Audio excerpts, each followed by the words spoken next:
नमस्कार, टुडे उत्तराखंड में आपका बहुत बहुत स्वागत है। मैं हूं आपके साथ वैशाली। हमारे प्यारे राज्य उत्तराखंड से जुड़ी हुई खबरों को जानने के लिए टुडे उत्तराखंड को सब्सक्राइब करें और उत्तराखंड के किस जिले से ये वीडियो देख रहे हैं कमेंट बॉक्स में हमें ज़रूर बताएं।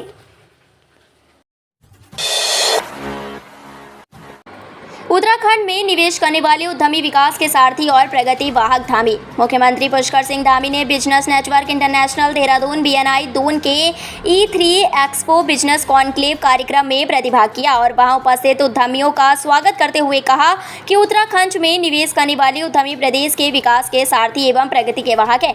पुष्कर सिंह धामी ने देहरादून स्थित एक निजी होटल में आयोजित कॉन्क्लेव में कहा कि BNI दून एक्सपो केवल उत्पादों और सेवाओं का प्रदर्शन नहीं है, बल्कि यह हमारे राज्य में पनप रही उद्यमशीलता की भावना और नवीन मानसिकता का प्रमाण है। सीएम धामी ने आपदा कंट्रोल रूम का निरीक्षण कर राज्य में बारिश की स्थिति का लिया जायजा। उत्तराखंड के मुख्यमंत्री पुष्कर सिंह धामी ने रविवार को सचिवालय स्थित राज्य आपदा प्रबंधन कंट्रोल रूम का औचक निरीक्षण कर प्रदेश भर में जारी भारी बारिश की स्थिति के संबंध में जानकारी प्राप्त की। मुख्यमंत्री ने आपदा कंट्रोल रूम से प्रदेश में मौसम की वर्तमान स्थिति, बारिश की स्थिति, बारिश से हुए जलभराव व नुकसान के बारे में जानकारी ली। आपदा से बचाव के लिए 250 स्थानों पर लगेगा सायरन सिस्टम प्रणाली को अपनाने वाला बनेगा दूसरा प्रदेश। आपदाओं से बचाव के लिए प्रदेश में कई जगहों पर पायलट प्रोजेक्ट के तहत सायरन सिस्टम लगाया जाएगा। प्रोजेक्ट के प्रथम चरण में 250 जगहों पर यह सिस्टम लगाया जाएगा। Uttarakhand multi hazard early warning system के नाम से उत्तराखंड में स्थापित किए जाने वाले इस प्रोजेक्ट के लिए प्रथम चरण में 118 करोड़ रुपए की स्वीकृति मिली है। शंकराचार्य की पीएम मोदी से मांग, जोशीमठ भूधंसा पर विशेषज्ञों की रिपोर्ट की जाए सार्वजनिक। शंकराचार्य स्वामी अविमुक्तेश्वरानंद सरस्वती ने प्रधानमंत्री नरेंद्र मोदी को जोशीमठ भूधंसा पर सरकार द्वारा बनाई गई विशेषज्ञों की रिपोर्ट सार्वजनिक करने की मांग सहित विभिन्न बिंदुओं पर तत्काल निर्णय लेने की मांग के लिए ज्योतिमठ से चिट्ठी प्रेषित की है। शंकराचार्य ने अपने पत्र में मांग करते हुए लिखा है कि जोशीमठ भूधंसा पर विशेषज्ञों की रिपोर्ट में क्या प्रस्तुत किया गया है। समर्थ पोर्टल से पंजीकरण की तिथि 30 जून तक बढ़ी। यूपी बिहार के छात्र भी कर रहे आवेदन। प्रदेश के महाविद्यालयों में दाखिले के लिए समर्थ पोर्टल के माध्यम से पंजीकरण की तिथि को 30 जून तक के लिए बढ़ा दिया गया है। अपर सचिव प्रशांत आर्य की ओर से इस संबंध में निर्देश जारी किया गया है। वहीं अब तक महाविद्यालयों में दाखिले के लिए 47,686 से अधिक पंजीकरण हो चुके हैं। अपर सचिव की ओर से जारी निर्देश के मुताबिक गर्मियों की छुट्टी की वजह से पर्वतीय क्षेत्रों के महाविद्यालय 30 जून और मैदानी क्षेत्रों के महाविद्यालय 10 जुलाई तक खुलने की संभावना है।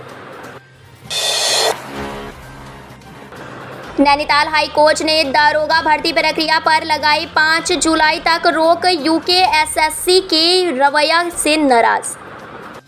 हाई कोर्ट के आदेश पर उत्तराखंड अधीनस्थ सेवा चयन आयोग UKSSC 5 जुलाई अगली सुनवाई तक वन दारोगा पदों पर भर्ती नहीं करेगा। याचिकाकर्ताओं ने पिछली भर्ती प्रक्रिया को रद्द करने के UKSSC के निर्णय को चुनौती देकर नई भर्ती प्रक्रिया पर रोक लगाने की मांग की थी जिसमें 620 आवेदक परीक्षा में शामिल हुए थे। कुछ आवेदकों द्वारा अनुसूचित साधनों का उपयोग करने का मामला सामने आने के बाद UKSSC ने पिछली भर्ती प्रक्रिया को रद्द कर दिया था। साइबर ठगी के अंतर्राज्यीय गिरोह का सरगना गिरफ्तार। बुजुर्ग की शिकायत से हुआ गिरोह का खुलासा। इंश्योरेंस पॉलिसी के नाम पर ठगी करने वाले अंतर्राज्यीय साइबर ठग गिरोह के सरगना को STF ने दिल्ली से गिरफ्तार किया है। आरोपी ने दून के एक बुजुर्ग से 43 लाख रुपए ठगे थे। 5 सालों से लगातार बुजुर्ग को कई तरह का डर दिखाकर यह रकम ठगी गई थी। आरोपी दिल्ली में रहकर बीते 6 सालों से गिरोह चला रहा था। बारिश के चलते केदारनाथ यात्रा पर लगी रोक। उत्तरकाशी में बिजली गिरने से एक की मौत। उत्तराखंड में मानसून पहुंच गया है, जिसके चलते रविवार तड़के से उत्तराखंड के पहाड़ी और मैदानी इलाकों में रुक रुक कर बारिश का दौर जारी है। बारिश के चलते केदारनाथ यात्रा बाधित हुई। सोनप्रयाग में यात्रियों को केदारनाथ जाने से रोका गया है। केदारनाथ पैदल मार्ग पर भारी बारिश के चलते यात्रियों को विभिन्न पड़ावों पर रोका गया है। पैदल मार्ग पर कई स्थानों पर प्राकृतिक झरने उफान पर हैं। सैटेलाइट तस्वीरों से चिन्हित होंगे शहरों में अवैध निर्माण, अधिकारियों की तय होगी जिम्मेदारी।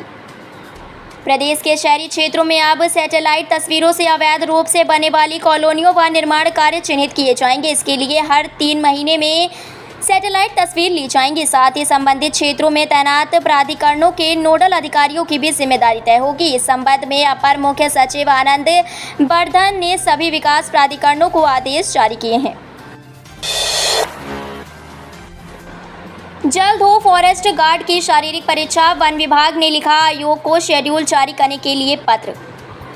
वन विभाग निचले स्तर के कार्मिकों की कमी से जूझ रहा है। उत्तराखंड लोक सेवा आयोग यूकेपीएससी की ओर से फॉरेस्ट गार्ड के 894 पदों पर परीक्षा कराई गई थी, जिसका परिणाम भी आ चुका है, लेकिन अब तक शारीरिक परीक्षा का शेड्यूल जारी नहीं किया गया है। वन विभाग की ओर से आयोग को पत्र लिखकर शीघ्र शेड्यूल जारी किए जाने का अनुरोध किया गया है। 49 लाख पहुंचा यात्रियों के पंजीकरण का आंकड़ा। GMVN गेस्ट हाउसों की बुकिंग 20 करोड़ पार। चारधाम यात्रा के लिए तीर्थ यात्रियों के पंजीकरण का आंकड़ा 49 लाख के करीब पहुंच गया है। इसमें अब तक 30 लाख से अधिक यात्री दर्शन कर चुके हैं। सरकार को उम्मीद है इस बार यात्रा नया रिकॉर्ड बनाएगी। गढ़वाल मंडल विकास निगम GMVN के गेस्ट हाउसों में 20 करोड़ लोगों की बुकिंग हो चुकी है। पर्यटन मंत्री सतपाल महाराज ने कहा, चारधाम यात्रा के दौरान आस्था से खिलवाड़ करने वाले किसी भी शख्स को बख्शा नहीं जाएगा। देहरादून से सहारनपुर के लिए बिछेगी नई रेल लाइन, 42 किलोमीटर कम हो जाएगी दूरी। देहरादून से सहारनपुर तक वाया मां शकनभरी देवी मंदिर नई रेल लाइन का सपना जल्द पूरा होगा। रेल मंत्री अश्वनी वैष्णव ने रेलवे लाइन के सर्वे के लिए 2 करोड़ रुपए जारी करने का ऐलान किया है। इससे पहले वर्ष 2019 में इस लाइन के लिए सर्वे कर रूट निर्धारित किया जा चुका है। वह सर्वे इस बार भी काफ़ी मददगार साबित होगा। शिवालिक की पहाड़ियों के बीच से होकर गुजरने वाली नई रेल लाइन से देहरादून और सहारनपुर के बीच की दूरी करीब 42 किलोमीटर कम हो जाएगी। आंचल ने घटाए दुग्ध उत्पादों के दाम, अब दूध, दही, घी और मक्खन के लिए देने होंगे इतने रुपए।